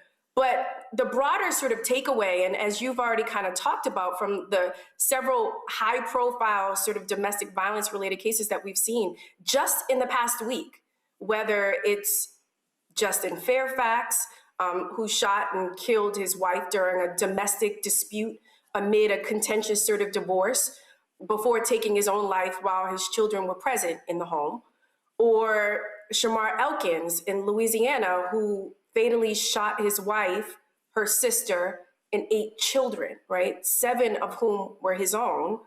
To just 2 days ago, you had the singer David, who was charged with an alleged murder of a 14-year-old girl, right? Like the broader sort of pattern that I saw and that we see all across the country in the courtrooms is that these triggering sort of life events, like a divorce, like a separation, custody disputes, prior threats, and as we already kind of discussed, coercive control and firearms on top of that, right? That type of access can sharply increase the danger in domestic violence situations. Mm-hmm. And before I go to the judge, I want to just ask you this, Marilyn. It also is all about the evidence, because when you get to court, you better have those notes, you have to have the evidence, and you have to have everything in order to actually prove your case, because that's all the judge will have. That's all both sides, the prosecutor or anybody will have that is dealing with the case. Absolutely. I mean, you brought up a great point, and the possible charges are going to depend on the facts of the case and the evidence available. They may include assault in varying degrees, reckless endangerment, harassment, as we already talked about, stalking, trespassing, malicious destruction of property, kidnapping. I mean, there are any number of charges, but it is going to depend on the facts of the case and the evidence available. Every sort of state labels offenses differently, but the core issue is whether someone used violence, threats, fear, or coercion to control another person. Yeah. And Judge, I think that that's the key here, that there are some things that men and women go through who are victims of domestic violence that they have labeled maybe kind of, choosing a lower hanging fruit. Oh, they're just mean. They're just stubborn. They're just mad. They just need a little time. When really, when you get into a court, it translates into a criminal offense. It translates into you getting some type of restraining order. So again, you have to pay attention to your situation and understand that you're even a victim of domestic violence sometimes. Absolutely. And that's a key point. I don't believe that sometimes people are really aware that they are in a domestic violence type situation. Sometimes it's out of embarrassment. It could be out of fear. And as a judge, when I'm sitting on the bench and I'm looking outward, I'm able to pick up on some of the things that the victim is not necessarily saying. I'm paying attention to body language, very important. I'm looking at those text messages, are they escalating? Or has it been a situation where the children have witnessed something? Because a lot of these situations occur in front of children. So it can be a variety of different things, and you have to be able to pay attention as a judge of those little nuances and indicators that are not necessarily clear all the time. But to your point about the evidence is going to be key in a lot of these situations, because the evidence could be the thing that holds someone accountable for that domestic violence conviction or finding, particularly in family court, or it could be the very thing that gets them off the hook. Mm-hmm. Judge, when does someone actually go to jail? What does that situation look like? Because I hear a lot of women talk about, if I could get them in jail for a number of years, I would feel very safe. But they see situations where men and women go to jail for just a very short time, then they get out and it starts all over again. So I'm wondering what that looks like in terms of like a real actual solution of keeping the perpetrator away from the victim. So initially, they are incarcerated for a limited amount of time because, in Texas, they have the right to have a bond hearing. They have the right for bail to be set. So they're not going to stay incarcerated necessarily for a long time on a situation involving domestic violence. Now, if you're talking about someone going to prison for a certain amount of years, those are usually in your more extreme cases, and they're not necessarily going to prison on their first time, because depending on the offense itself, something like aggravated assault with a deadly weapon, if the perpetrator does not have a criminal history, they may be probation eligible, which means that they'll be right back in the community, able to offend. That does not mean that they're not going to reoffend, but they're out there back in the community again. It really just depends on the circumstances. Usually, from my experiences as a probation officer previously, those situations where people were incarcerated for a long length of time were the more severe situations of domestic violence, like the attempted murders or actual murder, an aggravated assault with a deadly weapon, which could be like a vehicle per se that seriously injures someone or causes a missing limb of the victim. It's more of those extreme cases, but for the most part, when they are arrested for a situation of domestic violence, they're usually not incarcerated very long. Yeah, and that is part of the issue, I think, sometimes, Marilyn, is that many people don't believe in the system because if they are a first-time offender, well, they just come back out and they're even madder. So can you walk me through, for example, a temporary restraining order or a civil restraining order? I know there are criminal restraining orders. That's something that a prosecutor does. But just the restraining order itself, so many people say, it's just a piece of paper. What is that going to do for me? How does that translate for you in terms of, well, maybe it does do something, or would you say otherwise, that there has to be other things in place? So temporary restraining orders are often called TROs or temporary protective orders. Again, it's going to depend on the jurisdiction in the state. They're often civil court tools designed to create immediate sort of safety, okay? So they can order an abuser to have no contact. They stay away from the home or the workplace, surrender firearms, vacate a shared residence in some circumstances. and stop harassment. They can be highly effective when enforced promptly and taken seriously by the courts and law enforcement. But they are not, as you've already indicated, a magic sort of shield. A piece of paper alone does not stop an abuser determined to inflict violence, which is why safety planning, law enforcement response, and community support are extremely critical, right? It is extremely important to, and I don't want to diminish the importance of these temporary protective orders. It's extremely important to file one when someone feels unsafe or there is a pattern of escalating abuse. Filing for a temporary restraining order or a protective order creates a legal record that can then trigger the court protections that the judge was just referencing, right? It may become important evidence later if criminal charges are pursued. It can help with custody, it can help with housing stability, and even access to sort of services. So making that and creating that legal record is critical. So when do you actually call the police? Now, we know people are often hesitant to call the police to their homes because, well, I mean, one, they're embarrassed. Number two, they don't want something to happen to their loved one if something goes awry once you let a police officer into your home. But Judge, can you take me from when a police officer you think should be called, and then what happens in terms of going from there and then having your day in court?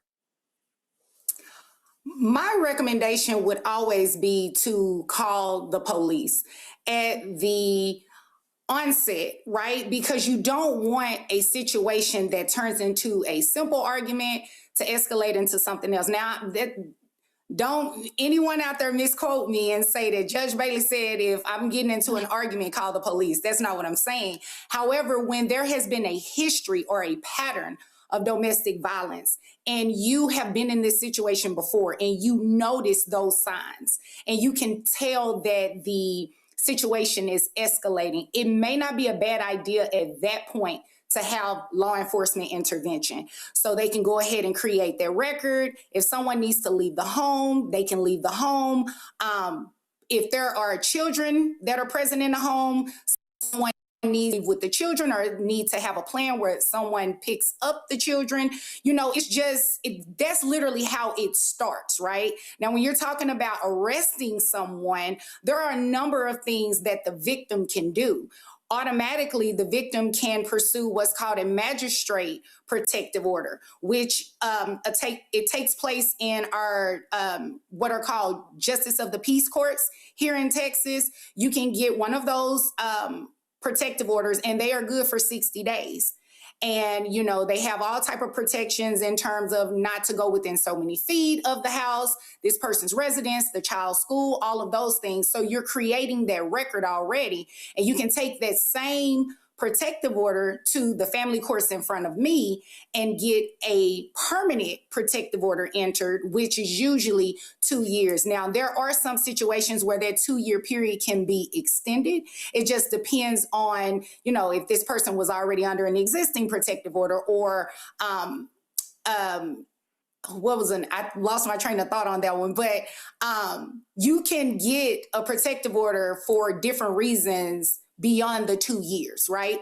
So just going from that process is nothing that happens necessarily immediately. Now, it can happen fast. And when I say fast, we're talking about a couple of weeks. But just think about what can happen in a couple of weeks. We've just recently witnessed it. You know, people can be, unfortunately, it can be a situation where it's fatal.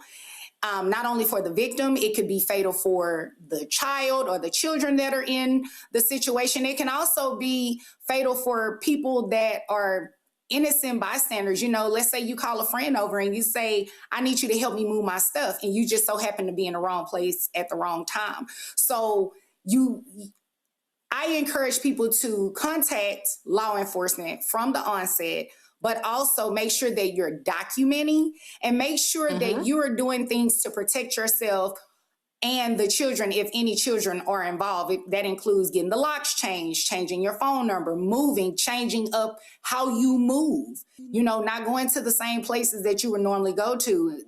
A lot of these relationships, they may have been long-term, maybe marriages, so they know where your people live. They know where your friends live. Try to figure out a plan not to go that way. It's a laundry list of things that can necessarily happen in between time, but the best thing is to always have a plan. You have to have a plan. That's not to say that the plan will necessarily be 100% from start to finish, but the more you can plan, the better you're able to protect yourself, create their record, and get under some order of protection that will be best beneficial for, you, yourself, and your children, if any are involved. Now, once you enter into the court system, Marilyn, is there an advocate or someone to help you through all of this? Because it is a lot. You also might be getting a divorce in the middle of all of this. In addition, you may not have money. What does that look like in terms of resources that you might get from the courts in order to help you navigate through all of this? So again, I mean, you bring up a really great point. I mean, just identifying that you're going through this type of abuse. It's usually going to be the pattern of escalation and abuse. But then once you are into the system, and we have victim witness advocates. We have, the folks that were on your segment before, the clinicians and the therapists and the individuals that can assist you through that process. But it's really identifying that pattern first. And then the larger sort of takeaway for those survivors of domestic abuse is that they shouldn't be discouraged, right, from seeking protective orders simply because they're worried about nothing happening, right? You have to recognize these threats and these patterns really do matter. And the timing is really critical. So I know the judge was referencing what happens in Texas, but the timing for these petitions, they vary by state and by jurisdiction. But the emergency or temporary orders are often available the same day or within 24 hours, right? Especially when there is an immediate sort of safety concern where someone believes that their life may be in jeopardy. There's a follow-up hearing, typically through various states, a follow-up hearing for a longer-term protective order that may take days and or weeks. And obviously, the criminal cases, as we've already discussed, can take longer depending on the evidence, witnesses, and the court schedules. But once you are in the system, we have the support, we have the advocates, we have the organizations to assist you through that process. Mm-hmm. And how long does this take? Because you mentioned a hearing, and there might be a custody hearing. There might be, different hearings that come up. It might depend on the calendar. How long, Judge, does something like this take? And by something, I mean, you want to get away from your abuser. You have filed charges. Maybe you have children. Now, how long does that take until you are done? So it depends. That's the short answer. A temporary restraining order, as she mentioned, they can happen the same day. They can be issued the same day. We have what's called an ex parte temporary order or temporary restraining order, which means that you can walk those through the same day, attach a verified affidavit to it, explaining out, the issues of what's going on, and the judge can sign the ex parte order the exact same day, right? But those temporary restraining orders, they last for up to 14 days. And you're able to get them extended once for an additional 14 days. And usually the hearing is set within. Well, here lies the problem. Everyone is not able to get that other party served within that 14-day period. So what do, right? You do have the option to do a protective order, right? You can do an ex parte protective order. You can walk that through the exact same way. It's still going to be one of those situations where it's going to be in place temporarily until you're able to get to court and have that hearing. And to your point about scheduling, that becomes an issue. And it's not necessarily that the court has to make time for those, but it just depends on the schedule too of the victim. It could depend on the schedule if the respondent is served they hire an attorney. We have to move these things around. And, you know, it is not a situation where it takes an unlimited amount of time, right? But it's just so many things can happen within that time period. So you can get a temporary restraining order, you know, ex parte, as I explained, you can get that issued the same day, and the next day something can happen. So it can move as quickly as possible. However, it does not put a person in a position where the violence does not necessarily occur to them just because this sheet of paper is in place. You know, you have to be very careful if you're going to hire an attorney representing you on those orders, because if something is missing, they're not done properly, citation isn't done properly, you know, you run into all kind of issues with that, and then the victim is left unprotected. So there are a lot of things that go, a lot of moving parts. That's why I said it just really depends. Right, right. And you can, an attorney will be appointed to you if you cannot afford one. Well, in Texas, it doesn't necessarily work like that on the temporary restraining order or the protective order. A lot of people do them on their own, called pro se litigants. In Texas, we're only allowed to court appoint attorneys under special circumstances. Usually that's when it's involving someone being held in contempt, because those motions are quasi-criminal. So in addition to the civil element, there's a criminal element where they can be incarcerated. And by law, we have to court appoint at that time. But absent a finding of them potentially being held in contempt and a CPS case, usually people, if they're not represented by an attorney, they walk those through themselves. All right. And that's Child Protective Services, right? Yes. I will end with this question. This is for the both of you. A lot of women, they don't believe that they will be believed. Generally, the abuser, or men too, right? A lot of men believe that they won't be believed, but the abuser is normally likable. The abuser is normally someone who, I wouldn't believe it. Oh my goodness. And so there's this sense of disbelief. When you get into a court as a prosecutor, as a judge, based upon your own experiences, what does someone show so that they will be believed, that makes it good facts for them, that makes it a good case for them, Marilyn? What do they need to do and bring in court to be believed and be a good advocate for themselves? I mean, I think the authenticity of an individual is important. I think that the pattern in history is going to come into play. But I think, you know, not being afraid and shameful about what is taking place and transpiring, right? Like, I think that's the importance of the victim witness advocates. I know that in Maryland, we have victim witness advocates in our specialty units that deal with survivors of domestic abuse and child abuse. These are very specialized sort of cases because of everything that you've just said. They've experienced a great deal of trauma. And so dealing with those types of individuals to make them be heard and to be seen. So often the abuse is a result of an individual that has made that survivor believe that they're not believable, as you've indicated. And so having to work with individuals that specialize in this work is critical. It's important. But I think the biggest sort of takeaway is that there's no sort of perfect timing. And when it comes to your safety, what we've seen from just this past week, right, is that you cannot just not do anything about it. And as I stated before, those threats and that pattern, they make a difference. And so reaching out immediately to law enforcement, and the courts, through the protective orders and domestic violence advocates, as we're just on the previous sort of segment, is critical. And Judge, have you seen somebody come to your court and do something that did not put them in a better position because of maybe something they did or how they acted? Where Had they done it another way, it would have given them a better result.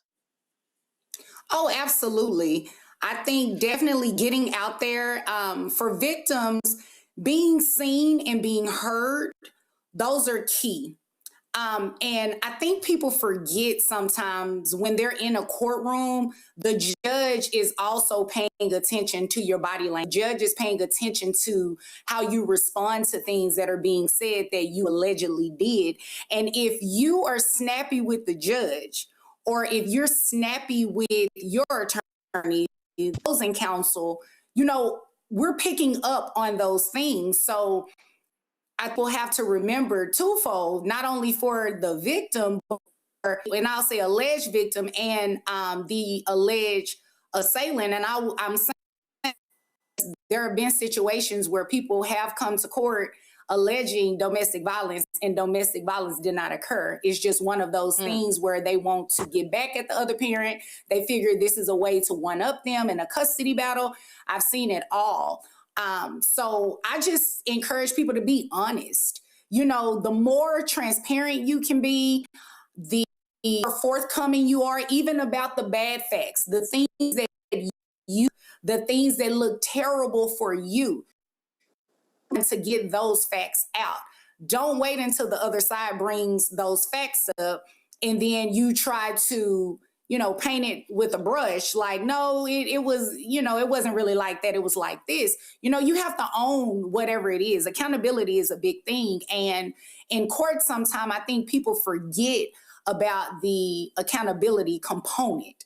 We're looking for that as a judge because usually the truth is somewhere in there. It's part of this story, it's part of this story, and it's lying somewhere in the middle. So I always encourage people to just be honest and be forthcoming. All right, Judge Vonda Bailey and Marilyn Mosby, I want to thank you so much for all this important information and walking us through the legal system as to how it will really work if you find yourself in that situation. Thank you for being with us. Thank you for having us. All right, absolutely. All right, you are watching the Black Star Network. Stay with us. We are going to have a little bit more after the break, so hang in there. We'll see you on the other side.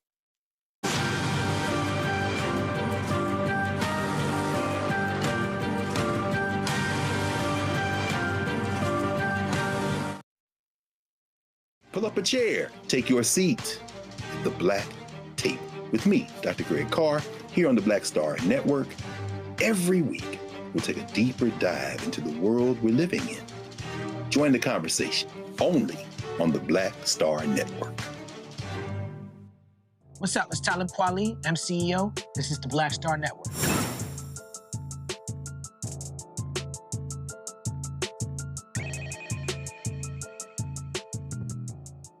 All right, today is Earth Day, a time for us to focus on protecting our planet, but current policy shifts are threatening these efforts. A key example is the recent dismissal of the environmental investigation in Lowndes County, Alabama, and this follows Trump's executive order that prohibits federal agencies from pursuing diversity, equity, and inclusion programs.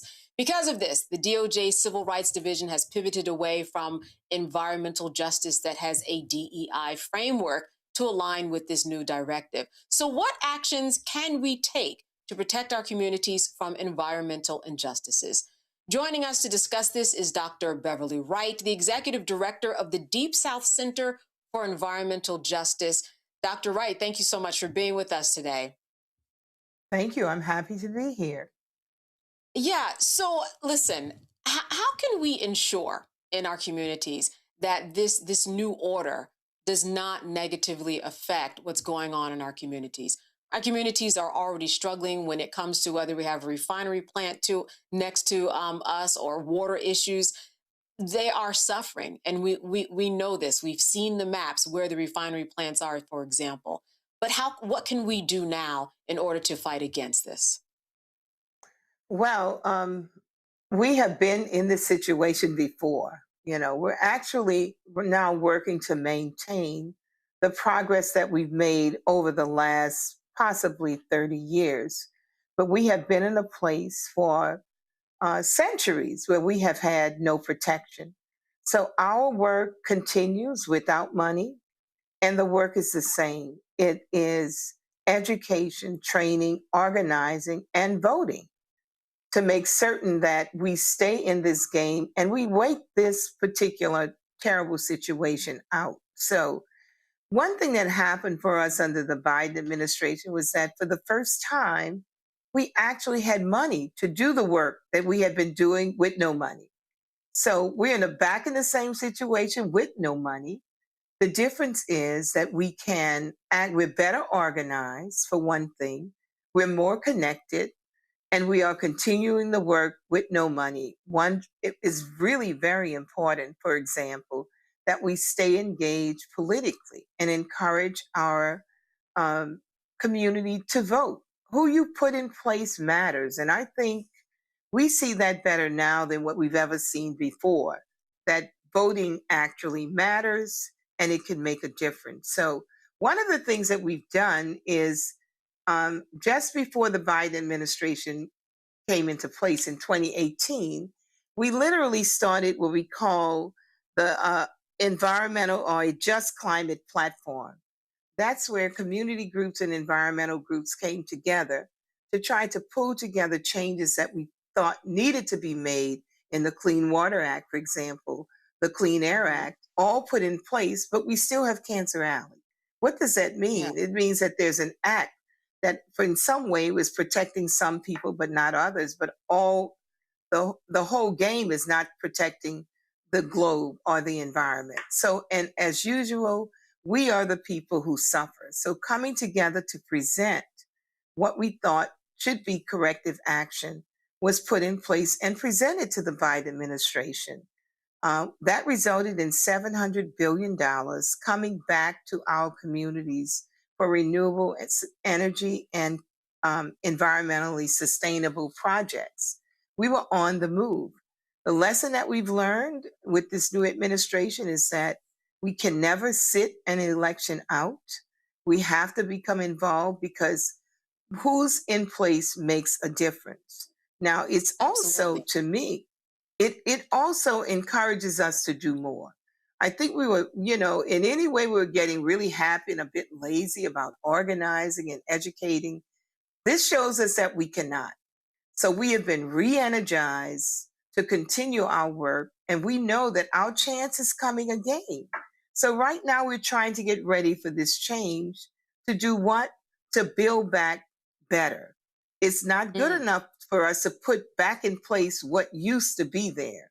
We have to make the changes that are necessary so that we are no longer growing more cancer alleys, that we are protecting the health of people who look like me and poor people and the planet. And what we're also protecting, believe it or not, is our property. So imagine the number of Black communities that have been completely destroyed. The worth of their homestead is gone. And for most of us, that was transformative wealth. When you can inherit something, that's building wealth in your family. Imagine the communities where our parents and grandfathers, grandmothers worked so hard to buy that little paradise, as they called it, and then we lose it because of pollution, because of toxins that now devalue that property. So we're not just working for our health, we're also working for our pocketbooks and for the wealth of our children who come behind us. Yeah, and speaking of pocketbooks, though, in terms of, let's say, grants that might not be awarded to certain communities because it's looked at as DEI, and monies that communities are no longer receiving because of the new disposition of this administration, what do you do in those situations in order to fill in the blanks? Yes. So you're speaking to someone who lost $18 to $20 million in funding for communities with all of the work that we do. So what we do is really press on the philanthropic organizations to focus a lot of their funding in the direction of filling the gap. We also are working with them with legal organizations because we are in court. We're not giving up. We're not just relenting, to what Trump has done. What he's done is illegal, and we are in the fight. And we're not afraid because what else can he do to us besides what he has already done? So we are in the fight, and we are working diligently with the philanthropic world, trying to get them to put more money in places where Trump has removed all of our dollars. Workforce development, something that really supports our families and transforms them. He canceled a grant that was 30 years old that had an unbelievable track record. So what do we need? We need more dollars in workforce development and more monies to help us have our communities prepared for this transition to this renewable energy economy. We want an equitable renewable energy economy where we are actually involved in redirecting our resources for renewable energy. If we don't train our young people to be a part of this, then we're left out once again. So we're asking the philanthropic organizations to become involved in all of these areas where we've lost ground. We really believe that this is temporary. I just really believe that this will not last. And we're built from stronger stuff than what Trump can hand to us. We've been through a lot. We'll live through him. And we just keep encouraging one another to stay in this game. Work with young people, educate and train them so we can continue this work. Brighter days are coming. We have about 30 seconds. I want to ask you this. What can people on an individual level do in their communities in order to deal with this environmental racism and injustices?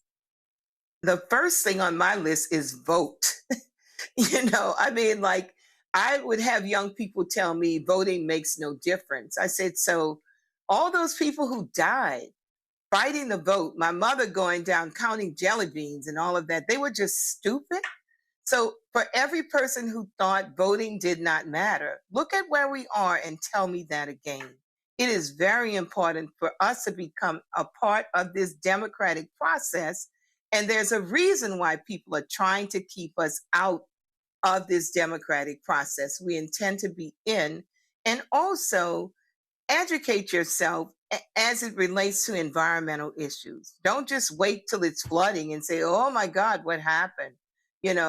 Become involved with your city council, with your state legislators, and visit your schools and make certain that our children are also being taught about the environment. Individually, we all need to do something. And I say, whatever you believe in, start praying to that and practicing what we need to do to make this a better world. All right, Dr. Well, I thank you so much for being with us today and filling us in on this Earth Day, a very important day. Good to see you. Thank you for having me. All right.